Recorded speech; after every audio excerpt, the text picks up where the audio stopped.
Dios les bendiga, amados hermanos. Para mí es nostálgico terminar todo este tiempo de enseñanza. Eh, hemos, hemos hecho solamente una introducción al estudio de nuestro Dios. Hay un arduo trabajo en cada uno de nosotros de seguir conociéndole a Él. Tendremos toda nuestra vida. Y espero que con todo lo que ya hemos visto, del conocimiento de nuestro Señor, de aquel que envió a su Hijo, del Espíritu Santo, de Cristo mismo, podamos tener intimidad con nuestro Dios. Que todas las dádivas que el Señor nos ha dado podamos apreciarlas, que podamos cada vez entrar al Señor con un entendimiento más enraizado en las Sagradas Escrituras, que podamos amarle con toda nuestra alma, con todo nuestro corazón, con todas nuestras fuerzas, y que Él sea, como decíamos en la alabanza, que Él sea nuestra razón de ser, que Él sea nuestra esperanza, que Él sea nuestro todo, y que eso lo podamos reflejar a un mundo que necesita tanto de Dios, necesita de que nosotros, la iglesia del Señor, sea lo que realmente fue llamada a ser. Los pies del Señor Jesucristo, aquellos que pregonan el Evangelio de la paz, el Evangelio de la gracia de nuestro Señor Jesucristo. Eh, Voy a compartir la presentación y, hermanos, de verdad ha sido un desafío personal, eh, una experiencia también gratificante, pero también eh, con mucha, ¿no es cierto?, con mucho deseo de que ustedes hayan disfrutado de este tiempo. Y por las palabras que dieron al principio, ¿qué les pareció?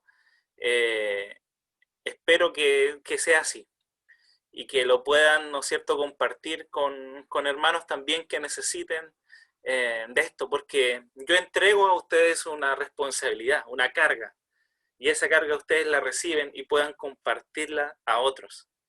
Que sean de aquellos que, como decía al principio, como el atleta entrega una antorcha, ustedes la reciben y después ustedes la entregan a otros y sigan esparciendo el Evangelio de Dios.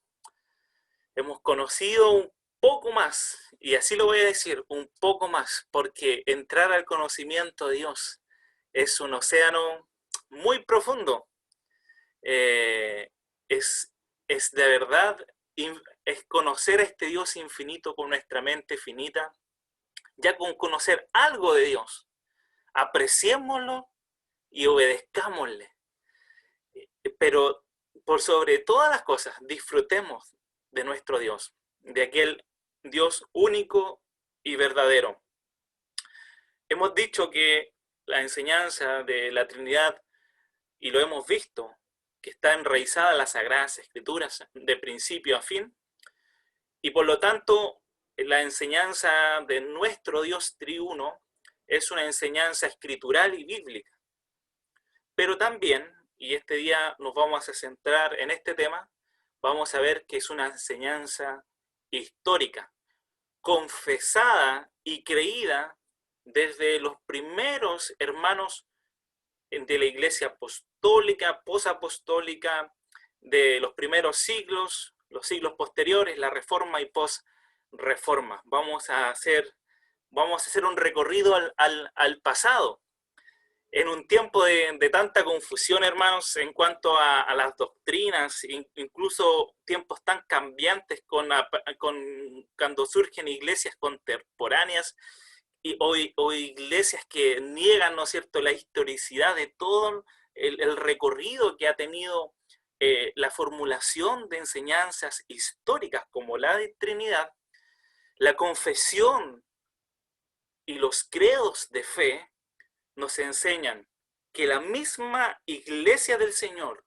siempre ha permanecido en las Sagradas Escrituras y en la fe histórica, al perseverar siempre en doctrinas bíblicas expresadas y guardadas a lo largo de los siglos. Entonces, ¿qué son las confesiones?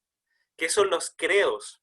Bueno, son resúmenes doctrinales de las enseñanzas de la Biblia que fueron escritos por la iglesia y para la iglesia.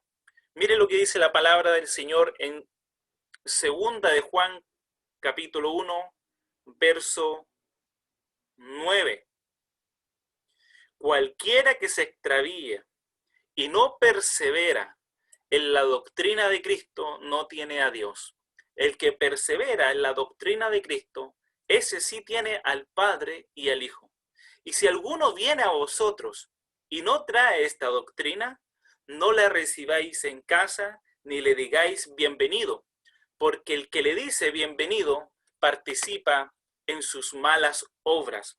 Aquí el apóstol Juan le advierte a la iglesia de cuánta gente hay que hacer o debemos ser para abrazar la verdad y la doctrina.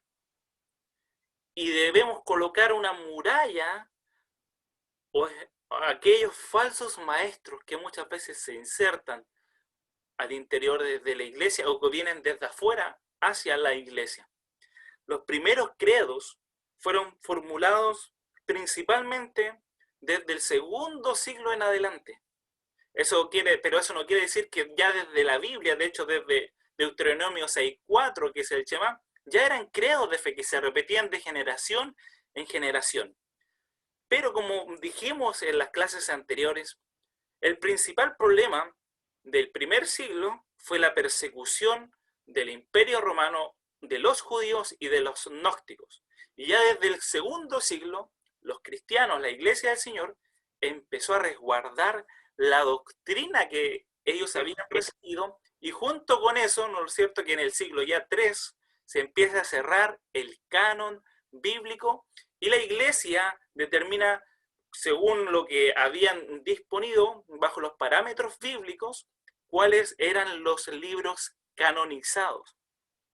Ahora, sin embargo, desde Hechos de los Apóstoles, desde, por ejemplo, el capítulo 2, versículo 42, la Biblia misma nos dice que los primeros cristianos perseveraban en la doctrina de los apóstoles. Y por esta misma causa debemos tener un cuidado muy grande sobre la doctrina de Jesucristo, sobre quién es Jesús, sobre quién es el Padre de nuestro Señor Jesucristo, sobre quién es el Espíritu Santo.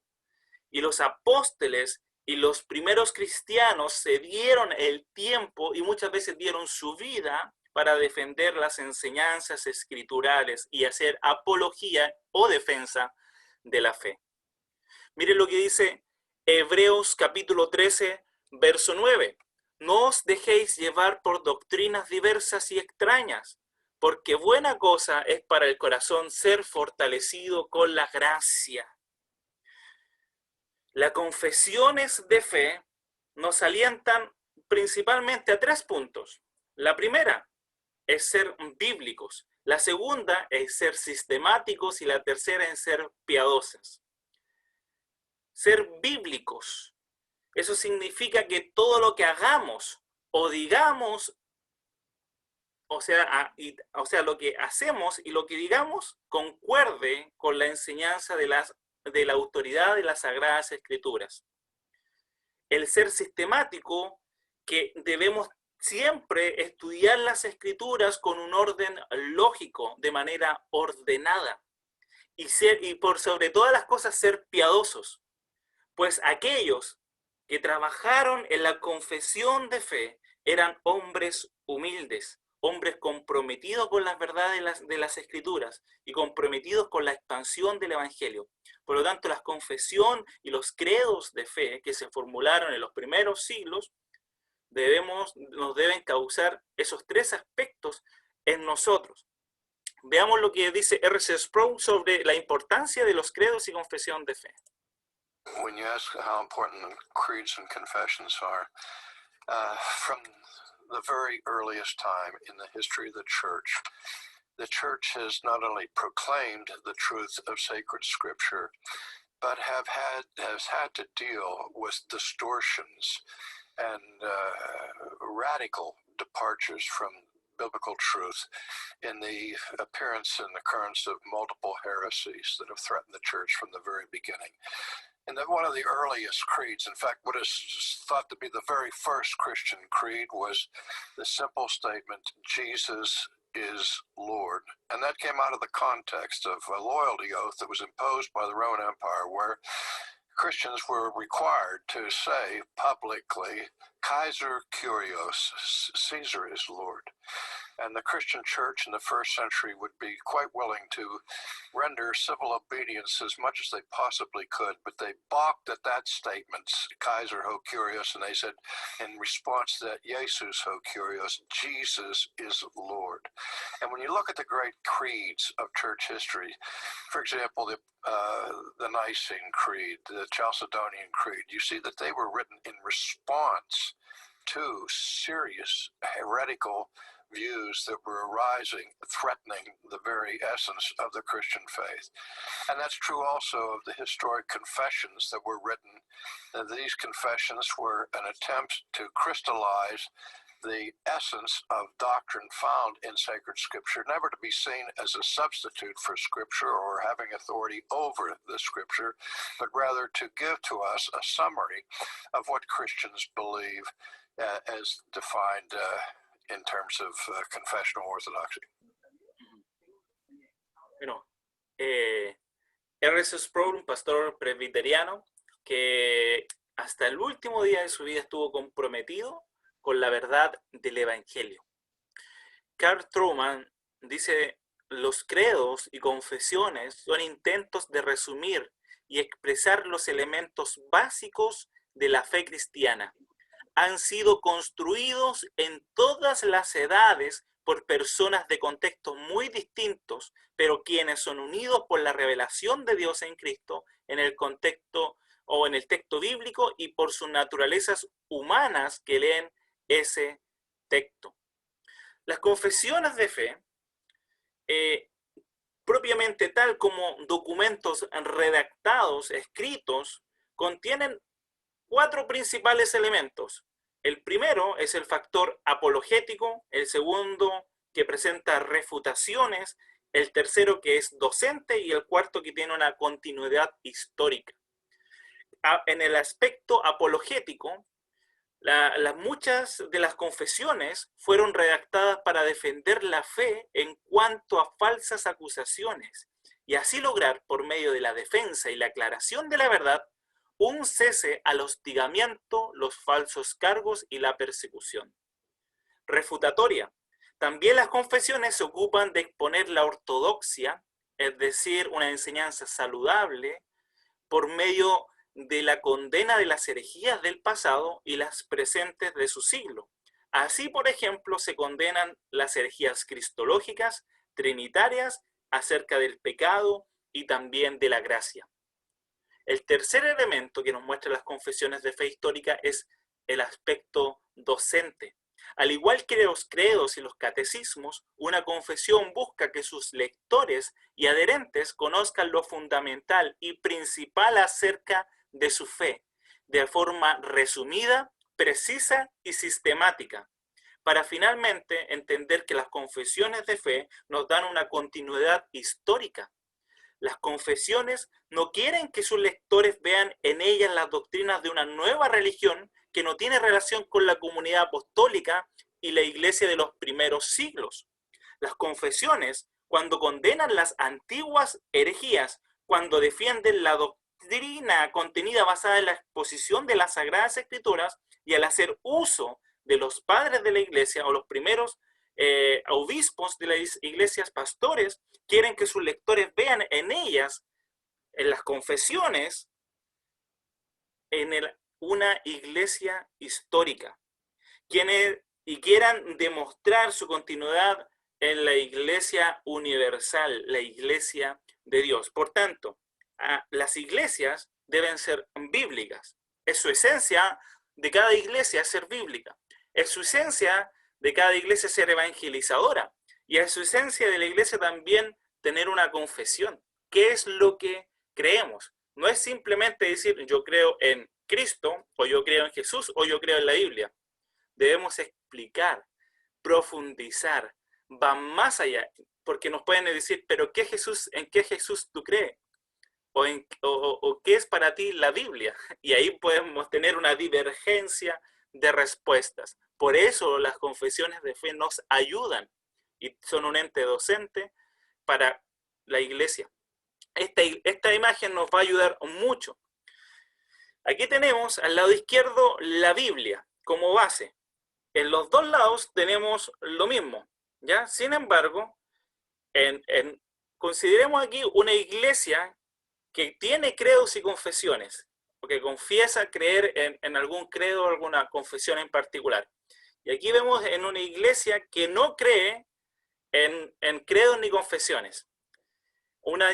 Y hará una interpretación de las Sagradas Escrituras sin una historia, sin una continuidad histórica, y lo más probable que tarde o temprano va a generar otras revelaciones o puede encontrar o pueden caer muchas veces en herejías. Eso ha ocurrido de cómo progresivamente o cada cierto tiempo hay ciertas iglesias que caen en herejías.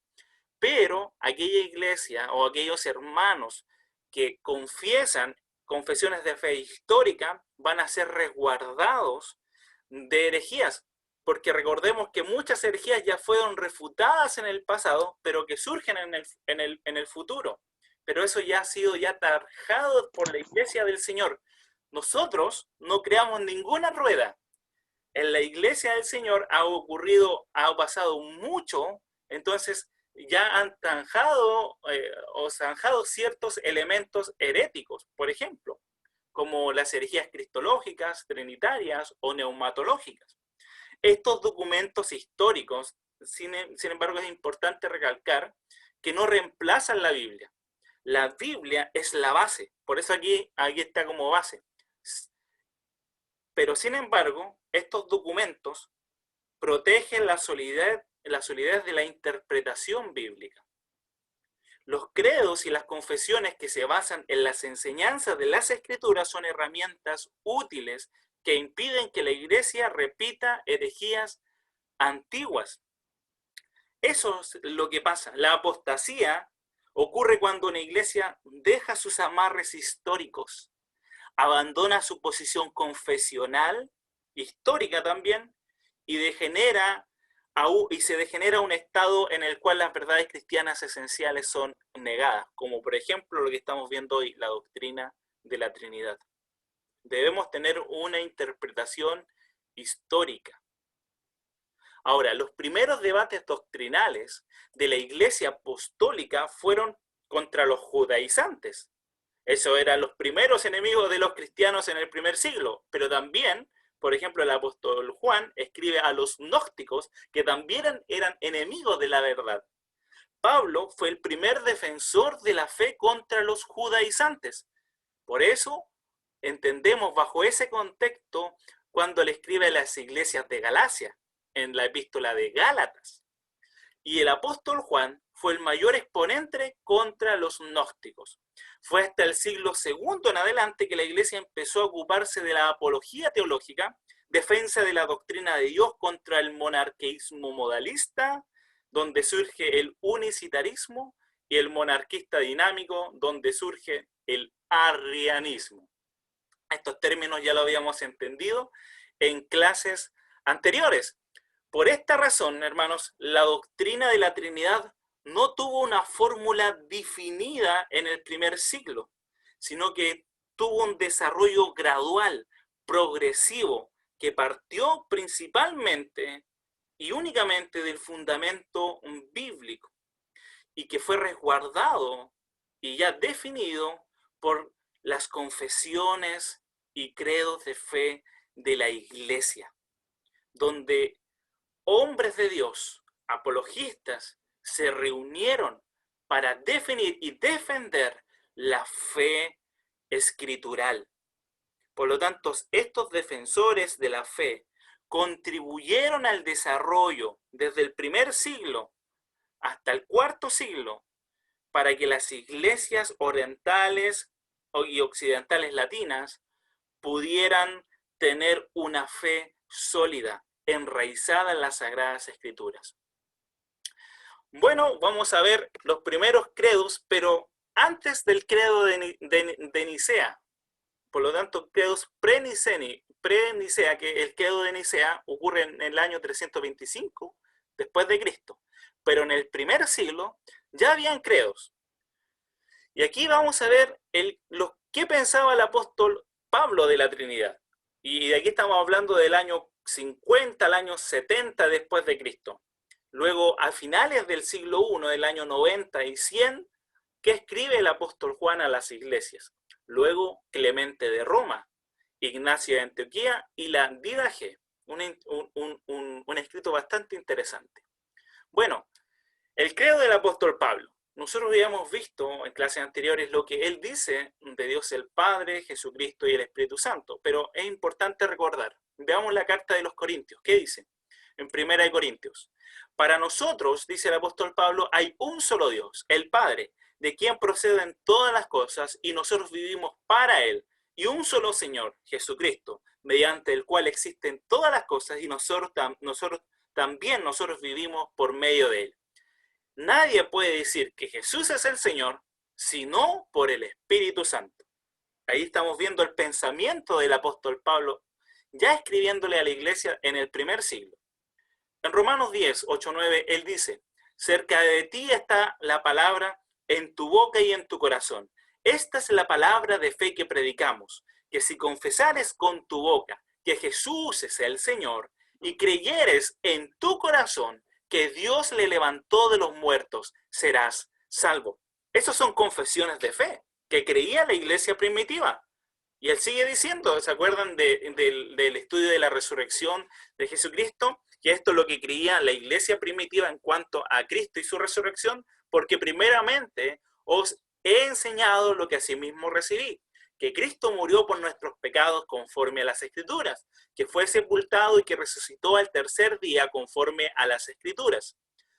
O en Efesios, dice, un cuerpo y un espíritu, como fuisteis también llamados a una misma esperanza de vuestra vocación, un Señor, una fe, un bautismo, un Dios y Padre de todos, el cual es sobre todos y por todos y en todos. Y finalmente aquí quise poner esta hermosa declaración de Cristo, porque está enraizada con otro credo de la iglesia, también del apóstol Pablo, para poder entender 1 de Timoteo 3:16. Entendamos primero Filipenses 2, 5 al 11. Haya pues en vosotros este sentir que hubo también en Cristo Jesús, el cual, siendo en forma de Dios, no estimó ser igual a Dios como a cosa a que aferrarse, sino que se despojó a sí mismo, tomando forma de siervo, hecho semejante a los hombres, y estando en la condición de hombre, se humilló a sí mismo, haciéndose obediente hasta la muerte, y muerte de cruz. Por lo cual Dios también le exaltó hasta lo sumo, y le dio un nombre que sobre todo nombre, para que en el nombre de Jesús se doble toda rodilla de los que están en los cielos y en la tierra y debajo de la tierra, y toda lengua confiese que Jesucristo es el Señor, para la gloria de Dios Padre. Y ahora entendemos 1 Timoteo 3:16 que habla de Cristo. E indiscutiblemente grande es el misterio de la piedad. Dios fue manifestado en carne, justificado en el Espíritu, visto de los ángeles, predicado a los gentiles, creído en el mundo y recibido arriba en gloria.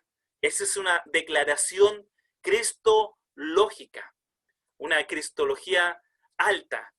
Aquí es la expresión del Evangelio. Pero el apóstol Juan también hizo declaraciones al finales del primer siglo. Él dice, en esto conoced al Espíritu de Dios. Todo espíritu que confiesa que Jesucristo ha venido en carne es de Dios.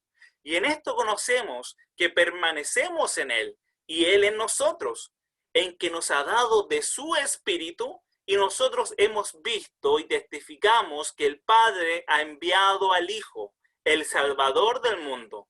Todo aquel que confiese que Jesús es el Hijo de Dios, Dios permanece en él y él en Dios. Eso es una declaración de fe. Pero también Clemente de Roma hace una declaración de fe. Pero primero, ¿quién fue Clemente de Roma? Clemente fue el tercer obispo de Roma, sucesor de Anacleto. Su obispado fue desde el año 92 hasta el año 99. Es decir, fue contemporáneo a Juan. Según Irineo de León, Clemente conoció a los apóstoles Pedro y Pablo.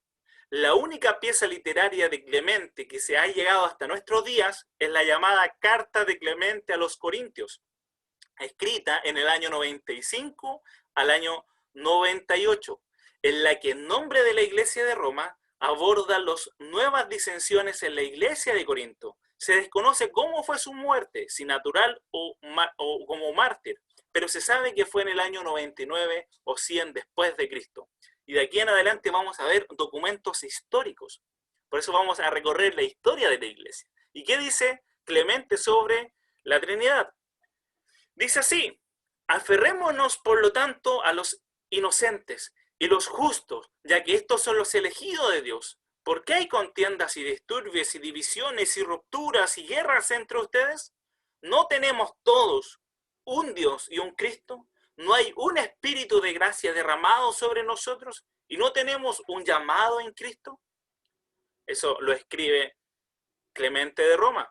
Pero también a finales del primer siglo aparece la imagen de Ignacio de Antioquía. ¿Quién fue Ignacio de Antioquía? Fue el segundo obispo de Antioquía y sucesor de Evodio, quien fue ordenado por el mismo apóstol Pedro. Durante el reinado de Trajano, fue capturado y trasladado de Siria a Roma para su ejecución. De camino a Roma, Ignacio escribió 7 cartas, 6 a las iglesias de Efeso, Magnesia, Tralia, Filadelfia, Esmirna y Roma, y una a Policarpo, obispo de Esmirna.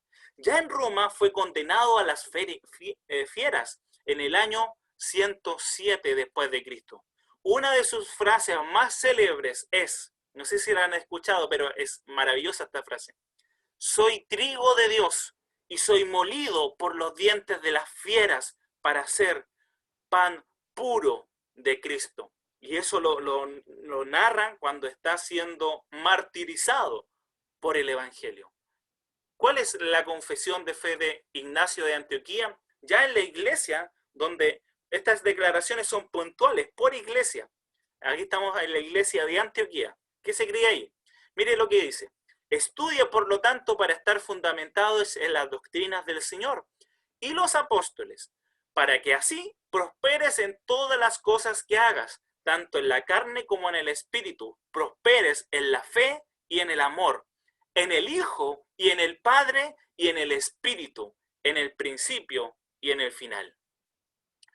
Ahora vamos a ver el credo de los apóstoles. La Didache, que significa... vamos a ver la Didache. Es el nombre corto de un manual cristiano compilado muy probablemente en la segunda mitad del primer siglo. El título completo es La enseñanza de los 12 apóstoles. El documento realmente fue muy importante, ya que tuvo una amplia circulación en la iglesia de los primeros siglos. Incluso, algunos de los llamados padres apostólicos, como Orígenes, Atanasio y Eusebio, lo conocieron y lo emplearon. Posteriormente, varios escritores cristianos citaron este documento y lo emplearon en sus escritos. En este video hablaremos sobre la Didache.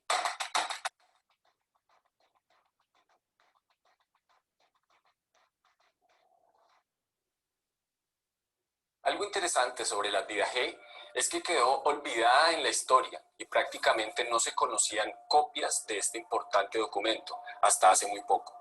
Solo hasta finales del siglo XIX fue redescubierta y empezó a despertar el interés de los estudiosos. Posteriormente, siguiendo varias pistas después de su descubrimiento, los eruditos han encontrado versiones y fragmentos de la Didache en versión copta, siriaca, georgiana, latina y árabe. Lo anterior resulta interesante, ya que demuestra que el documento era muy popular y ampliamente aceptado por la iglesia de los primeros siglos. Sin embargo, No se sabe mucho ni de su origen ni de su autor. Debido a sus formas y a las copias que se han conservado, algunos han concluido que proviene de la región que hoy conocemos como Siria o de alguna región cercana. Por otro lado, la Didache se empezó a citar desde una fecha muy temprana, lo que representa una prueba muy fuerte de su antigüedad.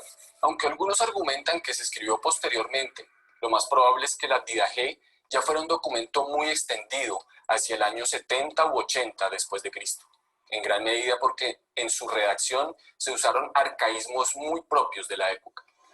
Antes del siglo XIX no se conocía ninguna copia de la Didache.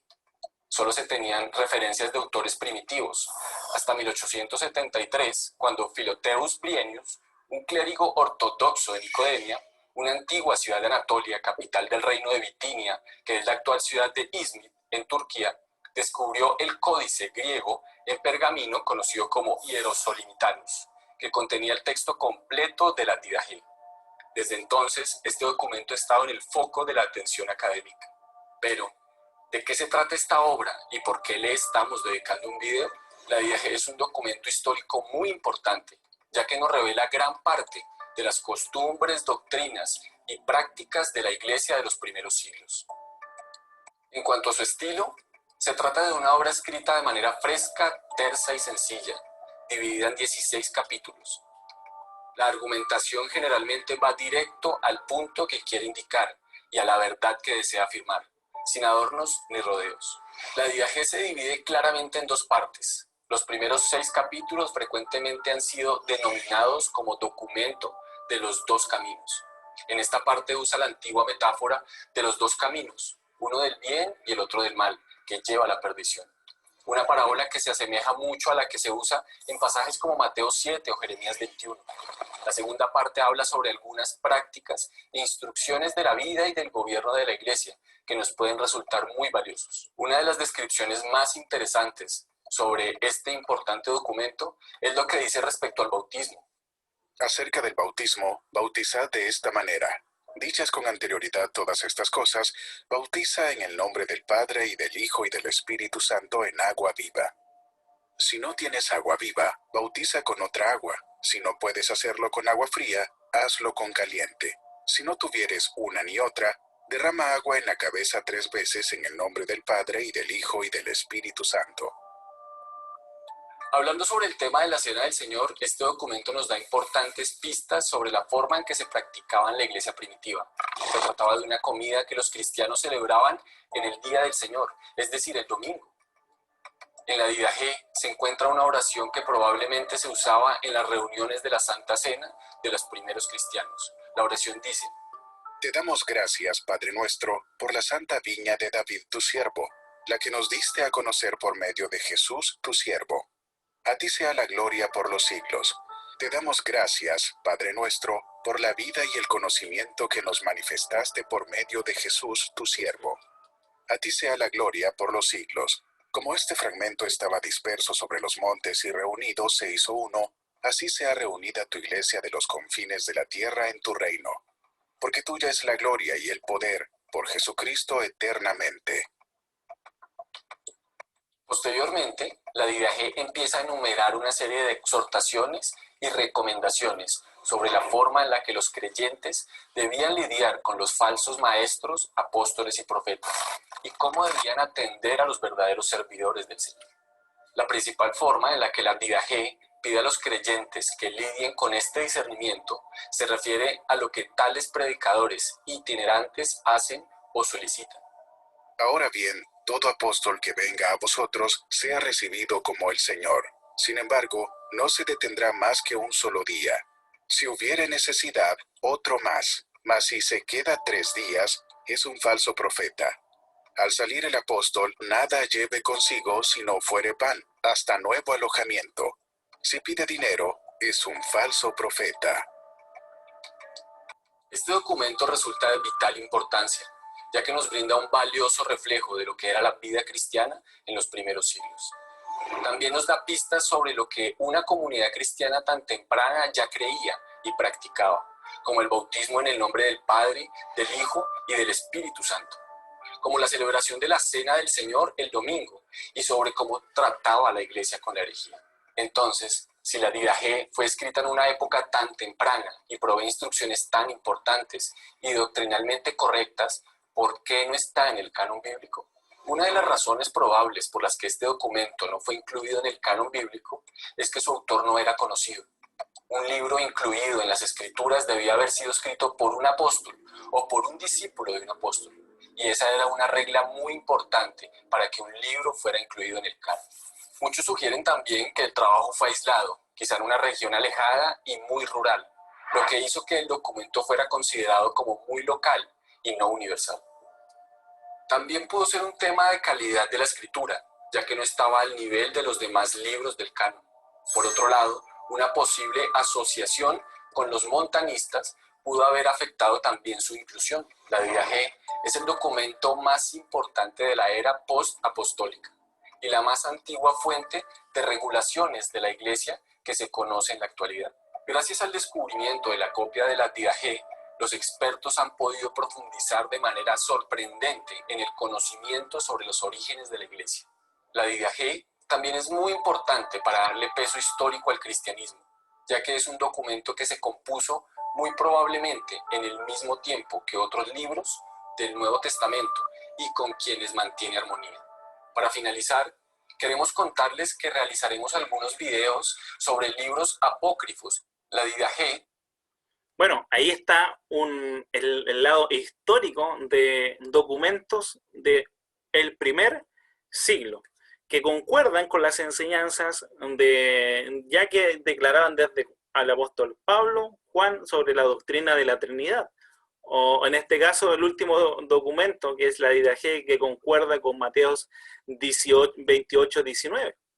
Ahora, en el segundo siglo, ya estamos hablando que aquí aparecen apologetas cristianos, propiamente tal.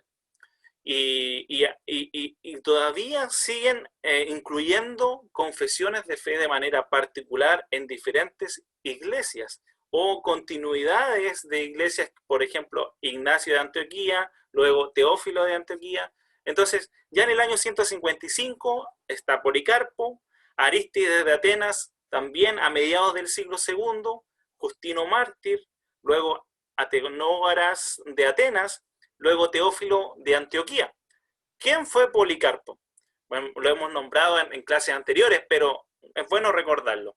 Nació alrededor del año 80 en un hogar cristiano. Conoció a algunos de los apóstoles, especialmente al apóstol Juan. Durante su obispado en Esmirna, defendió el evangelio frente a la herejía gnóstica. Asimismo, defendió la unidad y la paz de la iglesia en la controversia con el obispo de Roma, Aniceto, sobre la fecha de la celebración de la Pascua. Murió como mártir en torno al año 167, con 86 años de edad. Su martirio está registrado en una carta de la iglesia de Esmirna a la iglesia de Filomelio, conocida hoy como Martirio de Policarpo. En esta carta de la iglesia de Esmirna a la comunidad de Filomeno, donde se narra el martirio de Policarpo, discípulo directo del apóstol Juan, y que era obispo de Esmirna, es uno de los escritos apostólicos que hace uso de las bellas doxologías trinitarias que expresan tan claramente el dogma trinitario.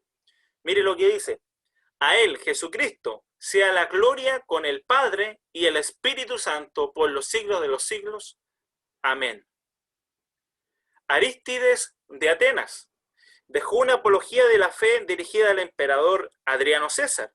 En dicha apología, Arístides utiliza la fórmula trinitaria mencionando a 3 personas divinas. Él dice: este tuvo 12 discípulos, los cuales, después de su ascensión a los cielos, salieron a las provincias del imperio y enseñaron las grandezas de Cristo, al modo que uno de ellos recorrió nuestros mismos lugares predicando la doctrina de la verdad, pues conocen al Dios creador y artífice del universo en su Hijo es unigénito y en el Espíritu Santo, y no adorarán a ningún otro Dios fuera de este. Justino Mártir. Justino Mártir fue un apologista griego que fue el más importante apologista del siglo II. nació en Palestina, en Flavia Neópolis. Sus padres eran paganos. La búsqueda de la verdad le llevó al cristianismo. Después de su conversión, que probablemente tuvo lugar en Efeso, dedicó su vida a la defensa de la fe cristiana.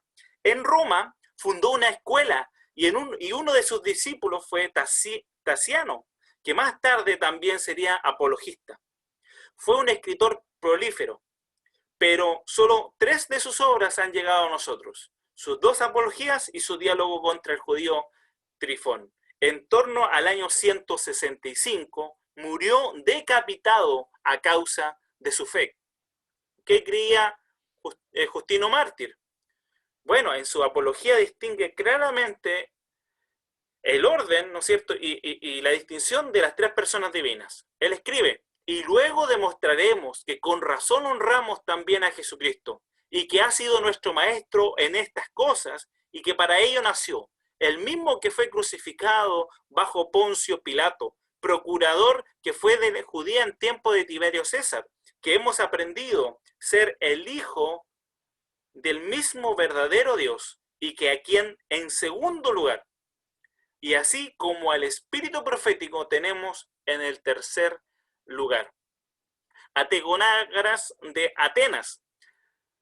Él, sin usar el término todavía Trinidad, es bastante explícito para definir la concepción de Dios. Él dice: así pues, suficientemente queda demostrado que no somos ateos, pues admitimos a un solo Dios increado y eterno e invisible, impasible, incomprensible e inmenso. Solo por la inteligencia, la razón comprensible, ¿quién pues no se sorprenderá de oír llamar ateos a quienes admiten a un Dios Padre, a un Dios Hijo y a un Espíritu Santo, que muestra su potencia en la unidad y en la distinción en el orden? Estamos hablando del año 178 después de Cristo. Y finalmente, Teófilo de Antioquía. Así como Tertuliano sería el primero en utilizar el vocablo latino trinitas, o Trinidad en español, Teófilo fue el primero en utilizar la palabra trinitas en el vocablo griego para expresar la unión de las 3 personas divinas en Dios.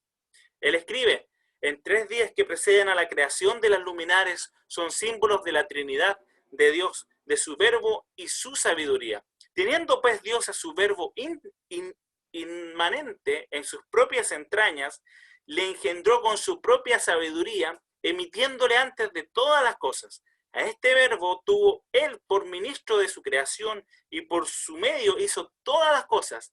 Este se llama principio, pues es príncipe y señor de todas las cosas por él fabricadas. Luego, siguiendo en el siglo II, vemos a otro también apologista cristiano, también con excelencia, Irineo de León, que genera 2 credos sobre la Trinidad. Luego a Hipólito de Roma y finalmente el primer tratado que habla Tertuliano de la Trinidad. ¿Quién fue Irineo de León? Él nació en el año 130-140 después de Cristo. Siendo niño, vio y escuchó a Policarpo, obispo de Esmirna y discípulo del apóstol Juan. Posteriormente se mudó a Lyon, que hoy es Francia, pero en ese tiempo eran Galias, donde primero fue presbítero y luego obispo de la iglesia de dicha ciudad. Su obra literaria más importante fue Contra las herejías, en la que refutó la herejía gnóstica con la autoridad de las escrituras. Según Jerónimo, Irineo murió como mártir, por lo que los historiadores suelen fijar su muerte en los años 202 o 203 después de Cristo, en la persecución de Septimio Severo. ¿Qué dice San Irineo de León? Él dice en su obra Contra las herejías lo siguiente: que el verbo, o sea el Hijo, ha estado siempre con el Padre, de las múltiples maneras la hemos demostrado, y que también su sabiduría, o sea el Espíritu, estaba con él antes de la creación. Él sigue diciendo en Contra las herejías, hablando de la Trinidad, pues en el mismo nombre de Cristo se suponen uno que ungió, es decir, el Padre, el que fue ungido, es decir, el Hijo, y la unción misma con la que fue ungido. Lo ungió el Padre, fue ungido el Hijo, en el Espíritu Santo, que es la unción. Y aquí vemos el primer postulado del tratado o del credo de Ireneo de León, en el año 180 después de Cristo. Dice, la Iglesia, aunque dispersa en todo el mundo hasta los confines de la tierra, ha recibido de los apóstoles y sus discípulos esta fe. 2 puntos. La Iglesia cree en un Dios, el Padre Todopoderoso, hacedor del cielo y la tierra, y el mar, y todas las cosas que están en ellos, y en un solo Cristo Jesús, el Hijo de Dios, que se encarnó para nuestra salvación, y en el Espíritu Santo. Luego, 5 años más tarde, redacta una declaración un poco más extensa. Él dice, entonces, el orden de la forma de nuestra fe y el fundamento del edificio y la estabilidad de nuestra confesión es la siguiente. 2 puntos. Dios, el Padre, no hecho, no material, invisible, un solo Dios, el creador de todas las cosas. Este es el primer punto de nuestra fe. El segundo punto es la palabra de Dios, Hijo de Dios, Cristo Jesús, nuestro Señor, a través de quien se hicieron todas las cosas, quien también al final de los tiempos, para completar y reunir todas las cosas, se hizo hombre entre los hombres, visible y tangible, para abolir la muerte y mostrar la vida y producir una comunidad de la unión entre Dios y el hombre. Y el tercer punto es el Espíritu Santo, a través de quien los profetas profetizaron y los padres aprendieron las cosas de Dios. Los justos fueron conducidos al camino de la justicia y al final de los tiempos se derramó de una manera nueva sobre la humanidad en toda la tierra, renovando al hombre para Dios. Hipólito de Roma, ya a finales del siglo II, en el año 200 después de Cristo, dice, las Sagradas Escrituras declaran en estas, y estas Tomás Mola, y todo lo que nos enseñan, estas nos permiten aprender. Y como el Padre quiere nuestra creencia que sea, creamos. Y como Él quiere que el Hijo sea glorificado, glorifiquémoslo. Y como Él quiere que el Espíritu Santo sea dedicado, recibámoslo. Consecuentemente, vemos la palabra encarnada y conocemos al Padre por Él. Y creemos en el Hijo y adoramos al Espíritu Santo. No podemos pensar en un solo Dios, sino creyendo en la verdad, en el Padre, en el Hijo y en el Espíritu Santo. Porque es a través de esta Trinidad que el Padre es glorificado, porque el Padre quiso, el Hijo lo hizo y el Espíritu Santo se manifestó. Las Escrituras enteras entonces proclaman esta verdad. Y al final del segundo siglo aparece la imagen de Tertuliano. Él fue el primer en aplicar el término latino trinitas o trinidad y aplicarla a las 3 personas divinas. Él escribe, para la misma iglesia es propiamente y principalmente el Espíritu mismo, en el cual es la Trinidad de una divinidad, Padre, Hijo y Espíritu Santo. Si la pluralidad es la Trinidad te escandaliza, como si no estuviera ligada a la simplicidad de la unión, te pregunto, ¿cómo es posible que un ser que es pura y absolutamente uno y singular hable en plural? Hagamos al hombre a nuestra imagen y semejanza. Él dice en nuestro postulado, hay que creer en el Padre y en el Hijo y el Espíritu Santo, en cada según su nombre y su persona. Y aquí él formula el primer credo. Dice, ahora, con respecto a esta regla de fe, para que podamos desde este punto reconocer qué es lo que defendemos, esto es lo que usted debe saber, lo que preside la creencia de que hay un solo Dios y que Él no es otro que el creador del mundo y que produjo todas las cosas de la nada a través de su propia palabra y que fue enviada primero, que esta palabra se llama su Hijo y que bajo el nombre de Dios fue vista de diversas maneras por los patriarcas, escuchado en todo momento por los profetas y finalmente traída por el Espíritu y el poder del Padre dentro de la Virgen María. Se hizo carne en su vientre y habiendo nacido ella, salió como Jesucristo. De ahí en adelante predicó la nueva ley y la nueva promesa del reino de los cielos, obró milagros y habiendo sido crucificado, resucitó al tercer día. Después, habiendo ascendido a los cielos, se sentó a la diestra del Padre, envió en lugar de sí mismo el poder del Espíritu Santo para guiar a los que creen, y vendrá con gloria para llevar a los santos al disfrute de la vida eterna y las promesas celestiales, y para condenar a los malvados, al fuego eterno.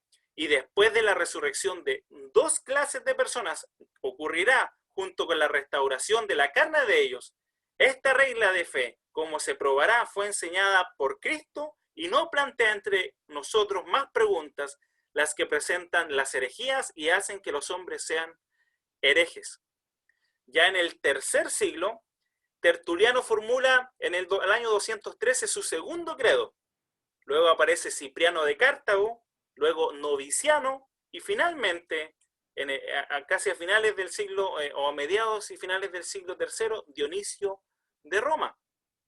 En el segundo credo de Tertuliano, él dice, nosotros creemos que hay un solo Dios, pero bajo la siguiente dispensación o economía, como es llamada, que este único Dios también tiene un hijo, su palabra, que procedió del mismo, por quien fueron hechas todas las cosas. Nosotros creemos que este hijo fue enviado por el Padre a la Virgen y nació de ella, siendo a la vez hombre y Dios, el Hijo del hombre y el Hijo de Dios, que ha sido llamado por el nombre de Jesucristo. Creemos que él sufrió, murió y fue sepultado conforme a las Escrituras, y habiendo sido resucitado por el Padre, fue llevado de vuelta al cielo, sentado a la diestra del Padre, que también según su propia promesa envió del Padre desde el cielo al Espíritu Santo, el Paraclito, el santificador de la fe de los que creen en el Padre, en el Hijo y en el Espíritu Santo. Que esta regla de fe ha llegado a nosotros desde el principio del Evangelio, incluso antes de cualquiera de los herejes antiguos,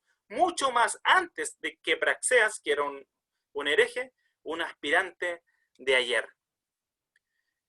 Cipriano de Cartago, que nació en el año 205 y en Cartago se dedicó desde su juventud a la retórica, y ya en el año 248 fue elegido como obispo de Cartago. Él habla, ¿no es cierto?, principalmente de la deidad de Cristo, numerosas veces, y dice y afirma que quien niegue que Cristo es Dios, no puede ser templo de Dios. Mire lo que dice en su carta. Después de la resurrección, cuando el Señor envía a los apóstoles a las naciones, Él los ordenó a bautizar a los gentiles en el nombre del Padre, del Hijo y del Espíritu Santo. Cristo mismo ordenó a las naciones que sean bautizadas en la completa y unida Trinidad. Estamos hablando de aproximadamente en el año 248 después de Cristo. Y después viene en el año 256 el credo de Novaciano. Este es un poco más extenso. Dice, la regla de la verdad requiere que primero debemos creer en Dios Padre, Señor omnipotente, es decir, el absolutamente perfecto, fundador de las cosas. La misma regla de verdad nos enseña a creer después del Padre también en el Hijo de Dios, Cristo Jesús, el Señor nuestro, pero el Hijo de Dios, de ese Dios quien es uno y solo, puede ser el fundador de las cosas como ya se ha expresado anteriormente. Él se llama a sí mismo el Hijo, no el Padre, pero como perteneciente a su divinidad al decir yo y el Padre somos uno.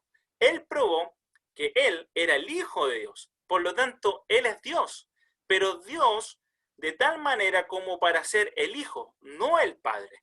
Porque quien no reconoce a la persona del Hijo está en segundo lugar después del Padre, cuando es consecuencia, lee que fue dicho por el Padre al Hijo, hagamos al hombre a nuestra imagen y semejanza. Además, el orden de la razón y la autoridad de la fe en la dispensación de las palabras y en las escrituras del Señor nos exhortan después de estas cosas a creer también en el Espíritu Santo. Pero a este Espíritu Santo, el Señor Cristo lo llama una vez el Paracleto, en otra ocasión lo pronuncia como el Espíritu de verdad. Y ahora ciertamente con respecto al Padre y al Hijo y al Espíritu Santo, basta con haber dicho esto brevemente y haber dejado estos puntos concisos, sin llevar a cabo en un argumento alargado, porque podrían presentarse de manera más difusa y continuar una disputa más amplia, ya que la totalidad del Antiguo y el Nuevo Testamento podrían aducirse en el testimonio de que así se sostiene la verdadera fe. Y así escribían, ¿no es cierto?, los primeros hermanos. Y finalmente, ya en el año 262, aparece el credo de Dionisio de Roma. Él dice, la monarquía es el asunto más majestuoso de la Iglesia de Dios, porque es esencial que la palabra divina esté unida al Dios de todos, y que el Espíritu Santo deba permanecer y morar en Dios. Así, La Trinidad divina debe reducirse y reunirse dentro de uno, como en una cierta cabeza, es decir, en el Dios omnipotente de todos. Porque si el Hijo fue hecho, hubo un tiempo en que no existía, pero Él siempre fue. Si como Él mismo lo declara, Él es indudablemente en el Padre. Y si Cristo es la palabra, la sabiduría y el poder, porque los escritos divinos nos dicen que Cristo es esto, como ustedes mismos saben seguramente, estos son poderes de Dios. Por consiguiente, si el Hijo fue hecho, hubo un tiempo en que estos no estaban en existencia y en consecuencia hubo un tiempo en que Dios estuvo sin estas cosas, lo cual es completamente absurdo. Esa unidad admirable y divina, por lo tanto, no debe separarse en tres divinidades, ni la dignidad ni la grandeza eminente del Señor Jesucristo sea disminuida al habérsele aplicado el nombre de la creación, sino que debemos creer en Dios Padre omnipotente y en Cristo Jesús su Hijo y en el Espíritu Santo. Además, debemos creer que la palabra está unida al Dios de todos nosotros, porque Él dice, yo y el Padre somos uno, y yo soy en el Padre y el Padre es en mí. Por lo tanto, sin duda, se mantendrá en su integridad la doctrina de la Trinidad Divina y el anuncio sagrado de la monarquía. Y ahora, bajo ese contexto, debemos entender el credo apostólico. Veamos el siguiente video.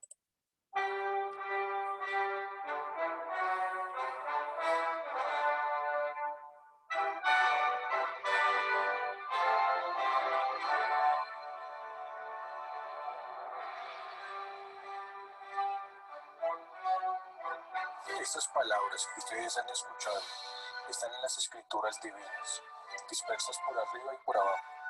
Por eso han sido reunidas y reducidas en uno, para que la memoria de las personas lentas no se desespere, para que toda persona pueda ser capaz de decir y mantener lo que cree.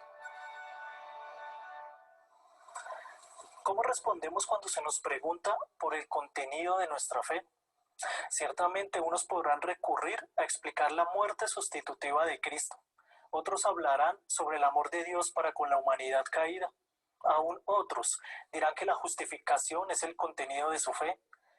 Lo cierto es que no hay ningún error en estas respuestas, pero ¿logran ellas sintetizar plenamente lo que es la fe cristiana? ¿Hay una declaración que una a todos los cristianos en cuanto a lo fundamental del Evangelio? El credo apostólico es una de las declaraciones históricas que nos brinda tal unidad. Todos los cristianos, a una voz, podemos identificarnos con las palabras del credo y resumir de forma clara, eficiente y completa la doctrina fundamental cristiana. Seguramente dirá alguno, ningún credo, solo la Biblia, pero quien así habla ya está haciendo de este dicho su propio credo. Aunque no estemos acoplados a ellos, los credos no son ajenos al pueblo de Dios. De hecho, la misma escritura contiene credos. Todos recordamos la confesión de Deuteronomio 6:4, el Shamá, oye Israel, Jehová nuestro Dios, Jehová uno es. O la pregunta de Pedro en Mateo 16:16 sobre quién es Jesús. Pedro dijo, tú eres el Cristo, el Hijo del Dios viviente. ¿Y qué decir de Pablo, quien confiesa en 1 Corintios 15 que Cristo murió por nuestros pecados? O en 1 Timoteo 3:16, donde se afirma, tal como el credo lo hace, la encarnación de Dios Hijo. Así, no es sensato rechazar lo que nuestros hermanos en la fe se han esmerado en declarar de una manera precisa. Los padres de la Iglesia formularon el credo de los apóstoles con la intención de unificar la Iglesia de Cristo. Para los 3 primeros siglos del cristianismo ya existían muchos credos. Casi se puede decir que había un credo por iglesia. El propósito de estos credos era el de instruir a los conversos en las doctrinas más elementales de la fe. A partir del siglo III surgió la idea de unificar los credos en uno que resumiera fielmente las enseñanzas esenciales de la Escritura. En esta tarea, uno de los credos que más renombre adquirió fue el credo romano, pues sintetizaba adecuadamente la fe de la Iglesia cristiana. Así que este se usó como base del credo apostólico como tal. El credo no adquirió su forma definitiva, la que hoy conocemos, sino hasta alrededor del siglo VIII.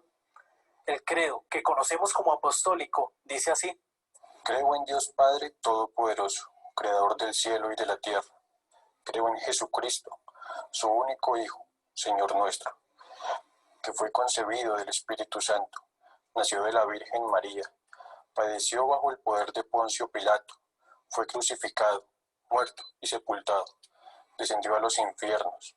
Al tercer día resucitó de entre los muertos, subió al cielo y está sentado a la diestra de Dios Padre Todopoderoso, y desde allí ha de venir a juzgar a los vivos y a los muertos.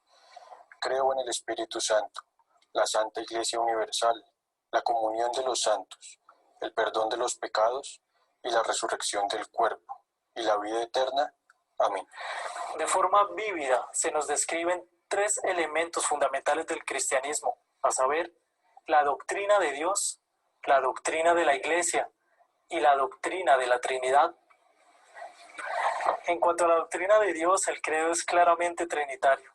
Aunque la palabra Trinidad no es enunciada, sí vemos que cada persona es precedida por el término creo, mostrando fuertemente una idea trinitaria. La doctrina de Dios no solo es expuesta en cuanto a su esencia, sino también respecto a cada persona de la Trinidad. Se nos dice que hay un Dios Padre, quien ha creado todo lo que se ve y lo que no se ve. Respecto del Hijo, que es de quien más se habla, el credo expone claramente su completa divinidad y humanidad, su injusto juicio, muerte y resurrección, su condición de rey entronado y finalmente la esperanza escatológica de su regreso.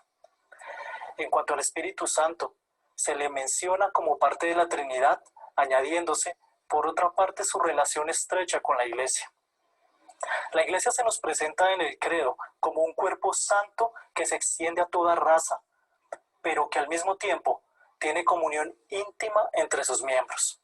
El credo apostólico finaliza con la esperanza de una vida eterna con nuestro Dios y Salvador Jesucristo. Esta espera es real y física, y solo gozarán de ella los que en vida hayan sido perdonados de todos sus pecados por el sacrificio de Jesucristo. Es pues muy necesario conocer que nuestros hermanos del pasado nos han legado un credo que nos une como creyentes y explica nuestra fe de forma concisa. Hoy, cuando se te pregunte, ¿cómo hablarás de tu fe?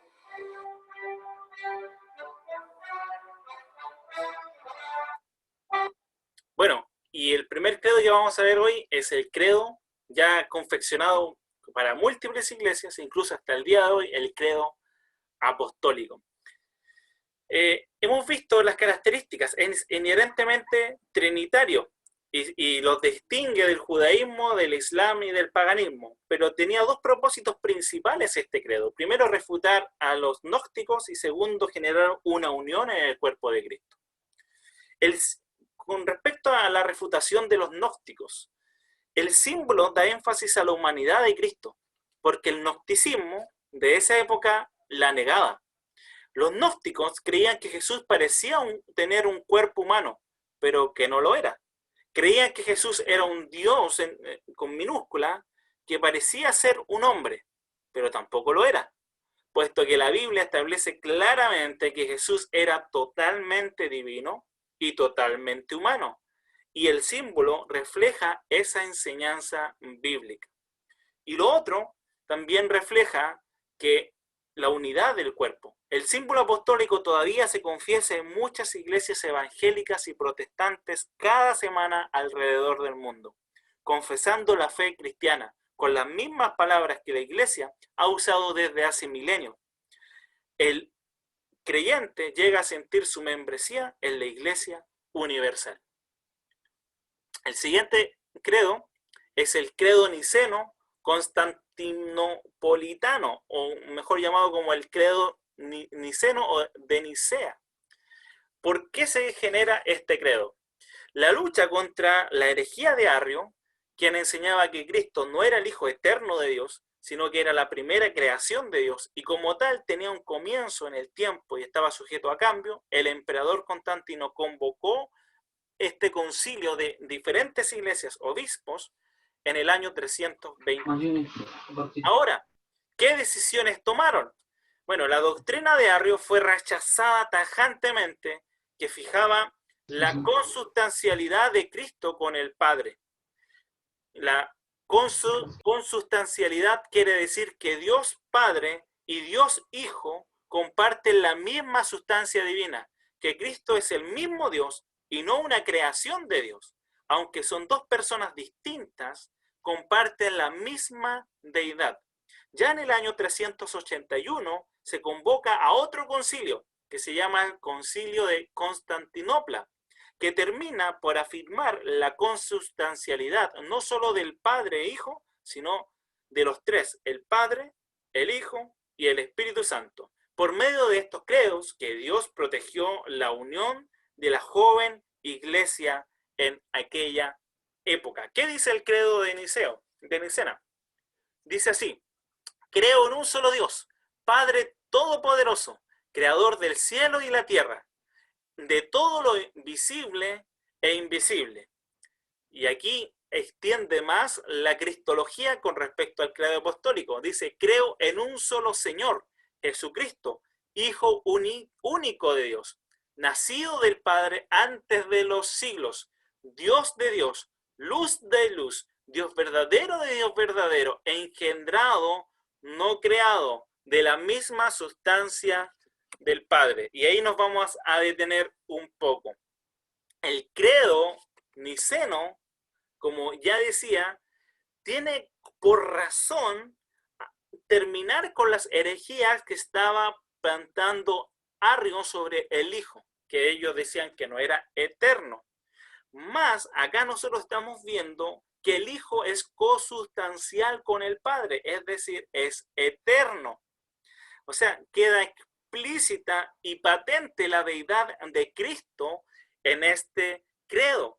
Además vemos que en la parte final de este credo, cuando habla del Espíritu Santo, dice: creo en el Espíritu Santo, Señor y dador de vida, que procede del Padre y del Hijo. Con el Padre y el Hijo recibe una misma adoración y gloria, y que habló por los profetas. Entonces vemos que a diferencia del credo apostólico, el credo de Nicena profundiza en la neumatología.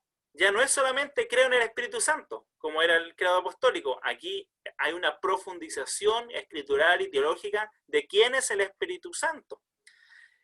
Bueno, con respecto a la cristología, como dije, es una refutación a Arrio, que decía que el Hijo es un ser creado del Padre y que el Espíritu también es una creación del Padre. La refutación a Arrio fue tajante. El Hijo es engendrado, no creado. Y aquí se ocupan palabras específicas, ¿ya? Que tiene una relación íntima con el Padre. Y con respecto al Hijo con el Padre, con respecto a Jesucristo como Hijo de Dios o Hijo del Padre, Él es un Hijo eterno. Es decir, en un sentido ontológico, Él es Hijo. Por eso es que es engendrado, no creado. Y esta relación padre-hijo a veces la usamos para diferenciar la concepción de un padre y un hijo terrenal. Sin embargo, esa analogía no se puede utilizar con respecto al padre y el hijo de manera ontológica, porque el hijo siempre es el Hijo de Dios, eternamente. Ahora, no hay ningún momento en que Cristo Jesús dejó de ser hijo. Él siempre fue el Hijo de Dios por la eternidad, el Verbo de Dios, la palabra de Dios. Como bien dijo Atanasio contra los mismos arrianos, si Cristo no fuera divino, si no fuera Dios, no podría ser nuestro Salvador, porque solo Dios puede salvar. Y luego el credo añade, de lo que hemos leído, que el Hijo es consustancial con el Padre, es decir, de la misma naturaleza, de la misma esencia. Y aquí tenemos un adjetivo muy importante en todo el credo. Y con esto quiero que más o menos vean lo que el credo nos está enseñando. ¿Cómo podemos diferenciar entre un creyente apostólico de ese tiempo con un arriano? El arriano decía que el Hijo es de la misma naturaleza del Padre. Homoouosis. Eso creía, homoiosis. Creía que era una naturaleza parecida, El arriano creía que era de una naturaleza parecida. Y el cristiano creía que es de la misma naturaleza. Homoousis. Es decir, una letra diferenciaba una palabra, una I, entre medio del vocablo griego, diferenciaba entre un arriano y un creyente. Diferenciaba entre un creyente ortodoxo y un hereje. Los arrianos, repito, creían que el Hijo tenía una naturaleza parecida al Padre, homoousis. Pero los creyentes creían que el Hijo es de la misma naturaleza del Padre, homoousis. Había una I que marcaba la diferencia. Ahora, ¿qué cerró este credo? A los que dicen, hubo un tiempo en el que el Hijo de Dios no existía, y antes de nacer no existía, y está sujeto a cambio o alteración, lo condena la Iglesia Católica y Apostólica en el año 325. Ahora, quiero hacer una aclaración. Cuando hablamos de católico, yo no me refiero a lo que hoy llamamos, 2000 años o 1000 y tantos años después, como Iglesia Católica Apostólica Romana. No me refiero a eso.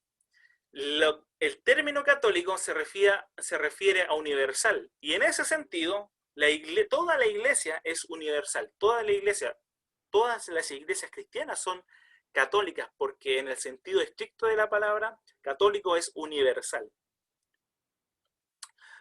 Y el credo de Atanasio, o símbolo de quicumbe, según el latín que como inicia el credo, quien quiera desee salvarse. Por eso se le conoce como quicumbe vult a este credo. Bueno, fue un credo que no fue compuesto por Atanasio, pero dadas sus ideas teológicas y bien fundadas en las escrituras, fueron incorporadas en este símbolo, y dado que él era el gran e incansable defensor de la ortodoxia en la lucha contra los arrianos, por eso es que la confesión recibe su nombre. El origen de este credo se origina en la iglesia occidental, probablemente en el norte de África o en la Galia, y muestra los primeros vestigios de pensamiento teológico ya de Agustín de Hipona. Las doctrinas de la Trinidad y la Encarnación son tratadas de manera especial en este credo. Uno de los hermanos que más escribió sobre la Trinidad fue justamente Agustín de Hipona. ¿A quién va dirigido este credo? Este es el símbolo más técnico, más exacto y más largo de los que hemos visto anteriormente. Su público original no fue tanto la membresía común de la iglesia, sino los pastores y líderes de ella. Cuando lo leamos vamos a ver un lenguaje súper técnico. Su intención era de poner fin en un nivel muy alto de la iglesia a todas las herejías que rodeaban las doctrinas de la Trinidad y la persona de Cristo. ¿Cuáles son las características especiales de este credo? Contiene anatemas para los que no aceptarán todas sus doctrinas. Enseña que sus doctrinas, como fueron definidas por los primeros 4 concilios, son indispensables para la fe cristiana. Y sin creerlas, uno no puede ser cristiano. Es evidente que la lucha era por definir el corazón de la fe cristiana. Ahora él dice, todas las doctrinas de la fe cristianas dependen de Dios Jesucristo y el Espíritu Santo. Sin esta base firme y segura, la iglesia no podría avanzar. Ahora, ¿qué dice este credo?